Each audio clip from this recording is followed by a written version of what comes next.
We can pray, for example, and not acquire the khushu' of the salah. Very easily do. We can do the physical act of the limbs, but by consciousness is not there. How important is it for a Muslim to, say that single days of fasting as days to reach closeness towards him? I mean, how important is that, Mom? Look, subhanAllah, and I think the Chef mentioned that Sami'na wa Ata'na, that we hear and we obey. So first of all, it is a command from Allah subhanahu wa ta'ala. We are obeying.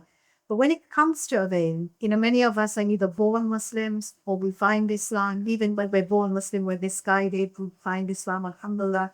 And then brothers and sisters who are not born Muslim, but they find Islam. So this is a blessing in itself to be guided back to Islam. And such is the nature of human beings that even if we are born in a Muslim family, and even if we are surrounded by Prophetic people, we can still be lost. And and it can happen to anybody. And in fact, it's happening to our youth, that it's happening in our community. And when you look at fasting, fasting is teaching us many things, subhanAllah, everything Allah subhanahu wa ta'ala orders us. Okay, for us, it's an order. We hear and we obey. But if you look at the Western world, when they try to analyze the benefits of fasting, there are many, but we don't see it that way, that we are reaping the benefits. Sometimes we see younger brothers and sisters saying that, yes, it's helping you lose weight, or it's helping you really control a bad habit, smoking, for example. So it teaches us restraint. So when it comes to non-Muslims, we share what it teaches us. That first of all, it's an invitation to Allah subhanahu wa ta'ala. In the month of Ramadan, the month of the Quran, which is Allah subhanahu wa ta'ala's words, He's inviting us to be His guests. It's an invitation to draw close to Him, as Sheikh mentioned, to gain taqwa. And taqwa is from the word waqaya, which is to safeguard ourselves. How do we safeguard ourselves? And the Quran is our guidance. So Allah subhanahu wa ta'ala created us, but did not leave us to fend for ourselves. He, in His infinite mercy, left us guidance. But we also have the guidance of our Nabi sallallahu alaihi wasallam. And I think it's timely to draw in this experience that just a few weeks back we celebrated the lives of Isra wal Miraj. And the reason it's important to mention this is because this was a time in the life of our Prophet sallallahu alaihi wasallam when he was deeply touched and affected by things that happened to him. There was a year known as Al-Huzn, where he lost his wife of 25 years.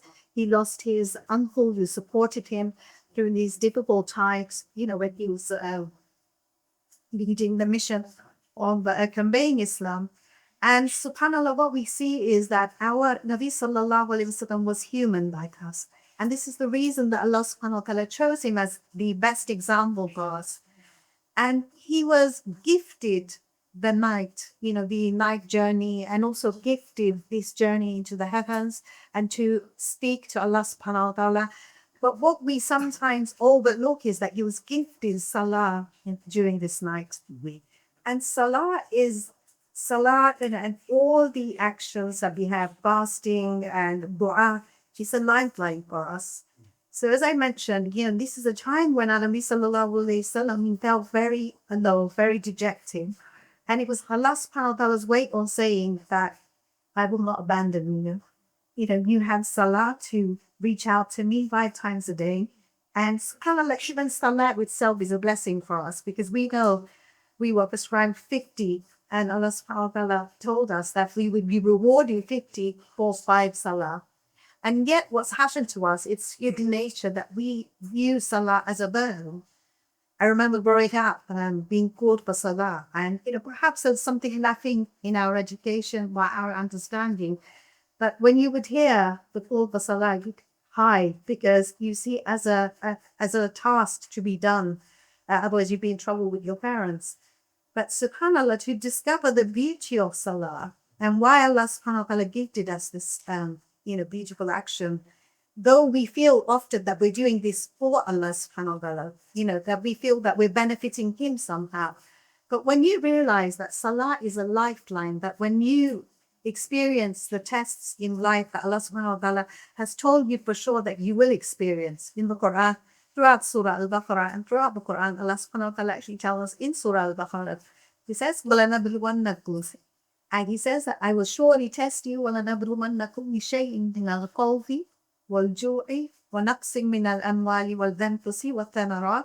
And it says وَبَشِّرِ الصَّابِرِينَ. So we know that we are going to be tested with hope, joy, hunger, fear, and hunger, and we have a loss of wealth, and even a loss of health, sickness, and even more we lose life. And Allah subhanahu wa ta'ala is telling us that give glad tidings to the one who is sabir, patient. But if we don't have this connection with Allah subhanahu wa ta'ala, we don't know who Allah subhanahu wa ta'ala is. When that calamity hits us, how are we going to be patient? And so this Ramadan, every year from one Ramadan to another, we will go through Ramadan, either coming out unchanged, untouched, as you mentioned earlier, we'll just do the empty actions because we're on autopilot.